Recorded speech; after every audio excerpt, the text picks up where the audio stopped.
If a woman has many conflicts with her mother-in-law before the wedding, but the husband still defends her, still often comforts her, will that marriage be stable in the future? In your opinion? Welcome to the Love Strategist, where we don't look at love through fleeting emotions, but through structure, essence, and the truth behind every relationship. Today, we will analyze a very practical premarital question. If a woman has many conflicts with her future mother-in-law before the wedding, even though the husband still defends and comforts her, will that marriage remain stable in the future?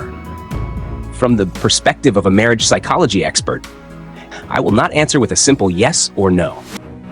We will dissect this issue through 3 core layers that determine the fate of a marriage. The emotional layer. Who is truly hurt? Who is afraid of what? The power layer. Who holds the central role? How are boundaries established? The family structure layer. Has the man truly separated from his family of origin to build a new one? Because marriage does not collapse because of a single argument. It collapses when the internal structure is not strong enough. And now we begin. Conflict with a mother-in-law before marriage, a sign of what? Conflict between a future daughter-in-law and mother-in-law before the wedding is not a bad signal. It is a very natural phenomenon during a role transition. It is not an omen of marital failure. It is a sign that a structural shift is taking place. Because the mother fears losing her son. It is not that she hates the future daughter-in-law. Deep inside is the fear of being replaced. For many years, she was the most important woman in her son's life. Now that position is shifting to someone else. Anyone would have a defensive reaction. The woman about to marry needs to assert her position. She is not just entering a new family, she is stepping into a power system that has existed for many years. If she does not establish boundaries early, she fears being overshadowed for life. 2 different value systems are colliding. One belongs to an older generation. The other carries a modern mindset. Views on the role of a wife, child rearing, financial management can easily clash. This is a collision of family cultures, not a personal attack. So what is truly happening is a silent negotiation about boundaries and roles. Who has decision-making power? Who is prioritized? What model will the new family operate under? This is not a story of right or wrong.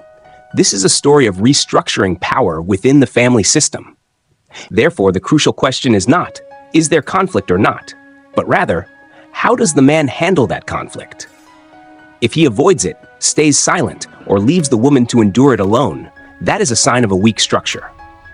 If he listens to both sides, establishes clear boundaries, and prioritizes the future nuclear family, that is a sign of maturity. In every marriage, the mother-in-law versus daughter-in-law dynamic is only the surface. The man is the axis. And where he chooses to stand is what truly predicts the future of that marriage. When a husband defends and comforts, what does that indicate? In marriage counseling cases, there is one crucial point I always observe. When conflict arises between his mother and his future wife, how does the man respond? If the husband does not invalidate his fiance's emotions, does not say things like, "You're too sensitive," or, "I'm sure my mom didn't mean it that way," does not push her into silent endurance with statements like, "You should just tolerate my mother," is willing to step in and speak with his mother when the situation crosses a boundary, and most importantly, maintains respect for both sides, does not insult his mother, and does not emotionally wound his partner. That is a positive sign of his capacity to be a husband. Because here, he is not merely taking his wife's side, he is making a significant psychological transition in his maturation process. In family psychology, there is a concept called separating from the family of origin to create a new family. This does not mean cutting ties or being unfilial. It is the process by which a man shifts his center of priority from the role of son to the role of husband. If he knows how to comfort his wife, protect her emotional well-being, and at the same time maintain respect for his mother, it shows that he has begun to recognize that marriage is now his primary priority. He understands that his wife is his long-term partner, the one building the future with him. He is aware that the new family must be protected, and must have its own boundaries. This is extremely important. Because in marriage, a wife's emotional security depends greatly on one feeling. Does my husband stand with me? When a woman feels she is not alone, she softens. When she feels protected, she no longer needs to fight. However, I must add one professional clarification. Defending does not mean confronting. Maturity is not about choosing sides. It is about establishing boundaries. A strong man does not hurt his mother to please his wife. He builds a clear structure so that no one's role is invaded. If a man can do this before marriage, it is highly likely that after marriage, he will continue to serve as the stable axis of the family. And in any family system, when the axis is strong, the structure endures. But defending alone is not enough. Many women at this point may feel relieved. He defends me, so that means we'll be fine, right? I have to be honest. Defending is a necessary condition, but it is not a sufficient one. Because marriage does not operate on a few isolated actions. It operates on patterns that repeat over time. After the wedding, the true family structure is tested, and usually one of three scenarios will unfold. Scenario 1. Gradual stabilization over time, highly likely if a marriage can move toward balance if three conditions are met. The couple lives separately. Physical space creates psychological space. When they do not live under the same roof, friction decreases significantly. Distance allows each person time to regulate emotions, instead of facing daily direct confrontation. The husband maintains clear boundaries. This means he does not shift his stance based on temporary emotions.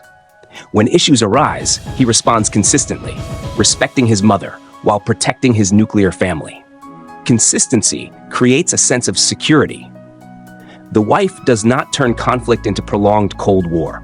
A small clash, if repeated and layered with resentment, can become a deep crack.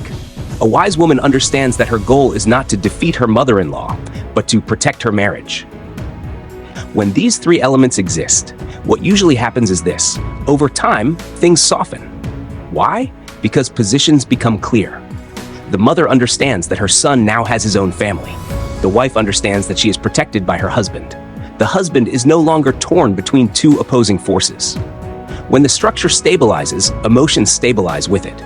In fact, after a few years, the mother-in-law and daughter-in-law relationship can become much easier to breathe in.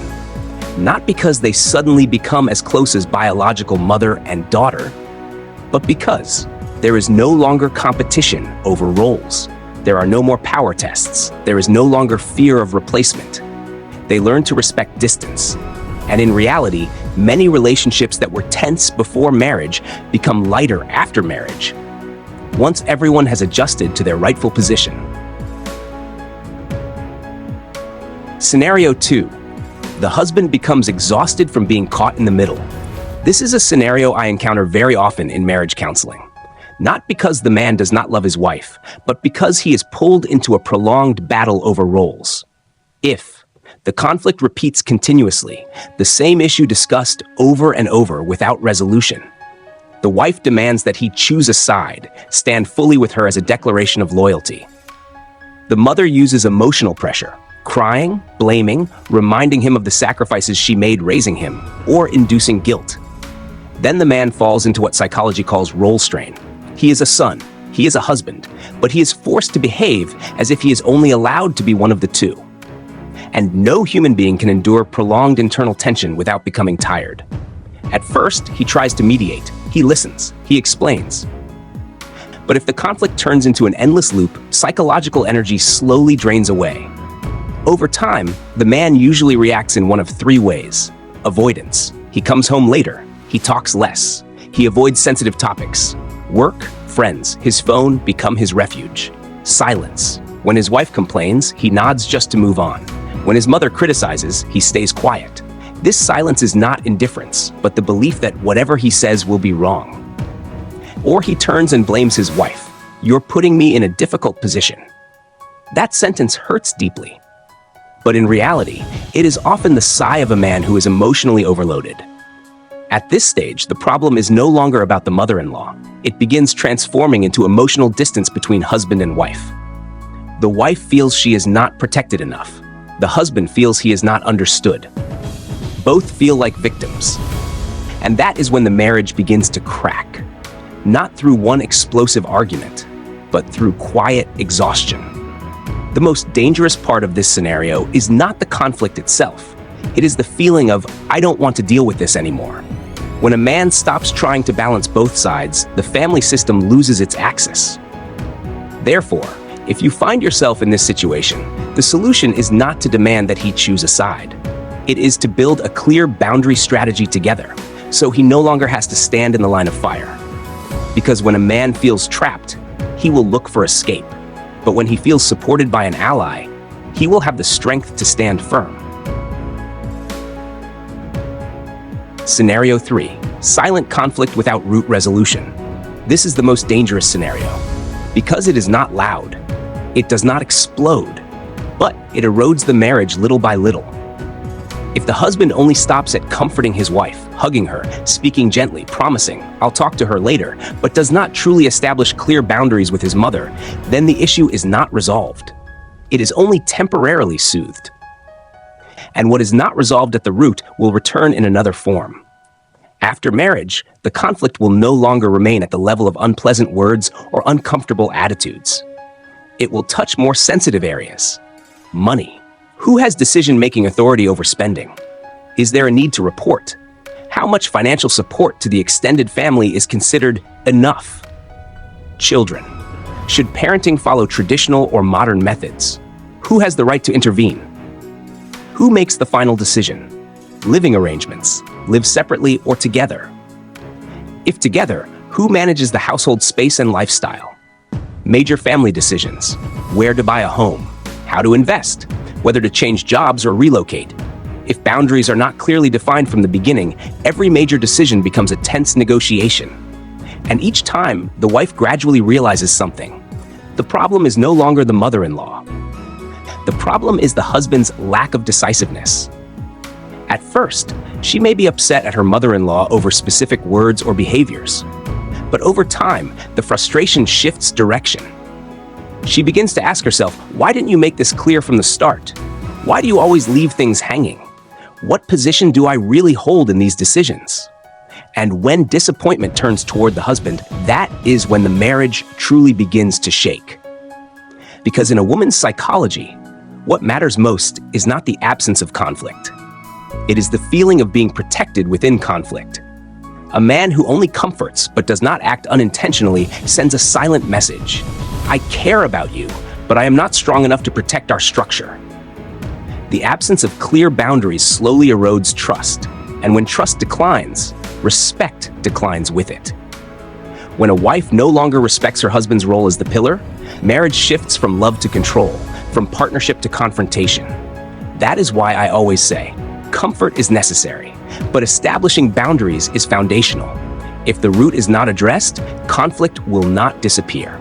It will simply change form and return at the most critical moments of the marriage.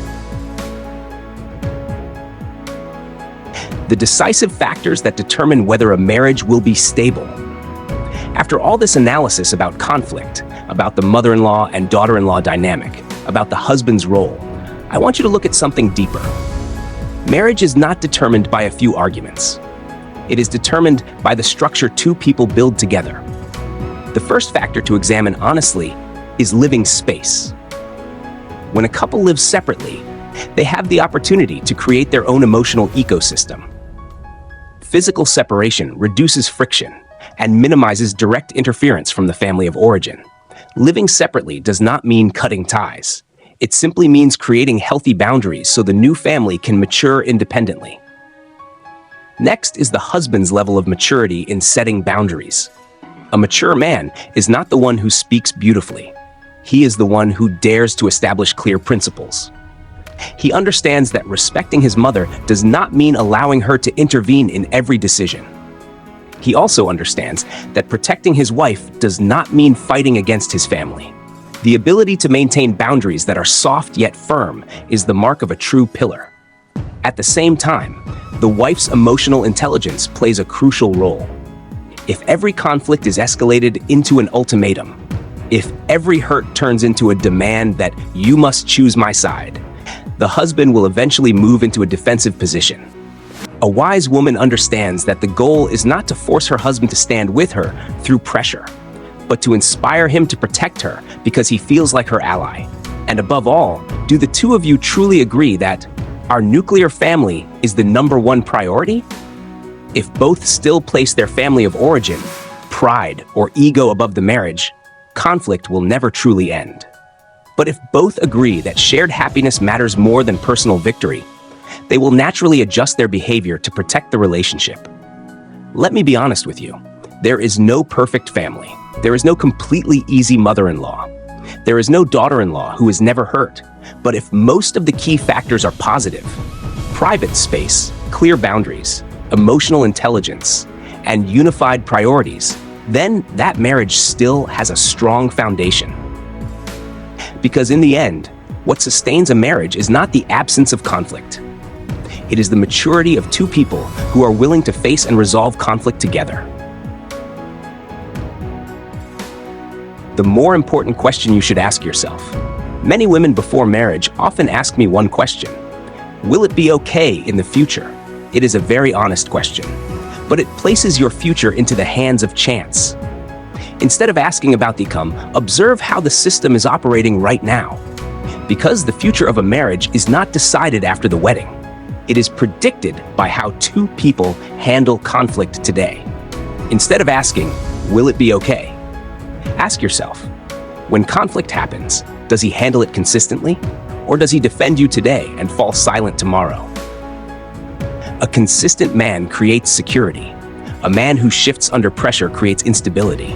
Does he dare to say a clear sentence like, "Mom, I will make this decision," not in anger, not in defiance, but with the calm confidence of someone who understands his role? That sentence is not merely a statement. It is a declaration that he has matured enough to take responsibility for his nuclear family. And most importantly, does he treat your emotions as serious, or does he dismiss them as oversensitivity? A mature man does not need to always agree with his wife, but he must acknowledge that her feelings are real and worthy of respect. Remember this, a man who protects his wife in front of his family is not unfilial. He is a man who understands that once he enters marriage, his role changes. From a son emotionally dependent on his mother, he becomes a husband responsible for a new family unit. That is the transition from instinctive attachment to conscious responsibility. And if you can see signs of that role transition in him, you do not need to fear the future too much. Because a strong marriage is not one without storms. It is one where the man is mature enough to stand firm in the middle of them. A realistic perspective. Let me speak honestly with you, with all the candor of someone who has witnessed countless marital stories. There is no marriage that is completely free of issues with the mother-in-law. There are only differences in degree, differences in expression, and differences in how those issues are handled. Wherever there is a transfer of roles, there will be friction. Wherever two value systems coexist, there will be adjustment. That is the nature of a family system undergoing restructuring. But what I want you to see clearly is this: a marriage's stability does not depend on the mother-in-law. It depends on whether the marital alliance is strong enough. An alliance does not mean two people joining forces against the world. It means truly standing on the same side when facing a problem. When conflict arises, do the two of you sit down and talk as a team? Or do you turn your backs on each other, each defending your own ego? If the marital alliance is weak, one external comment is enough to create a crack. If the alliance is strong, outside friction is merely temporary noise. I have seen couples live with the husband's family for years in relative peace, not because the mother-in-law was perfectly easygoing, but because the husband and wife were aligned first. I have also seen couples live separately and still fall apart because they were never truly allies to begin with. When two people are genuinely a team, they share one principle: we solve the problem, not each other. At that point, even if the mother-in-law is somewhat difficult, even if emotional clashes occur, they are not strong enough to break the core structure of the marriage. Because the center of the family is no longer the mother-son relationship. It is the husband-wife relationship. And when that center is solid, external pressures are just waves, not storms.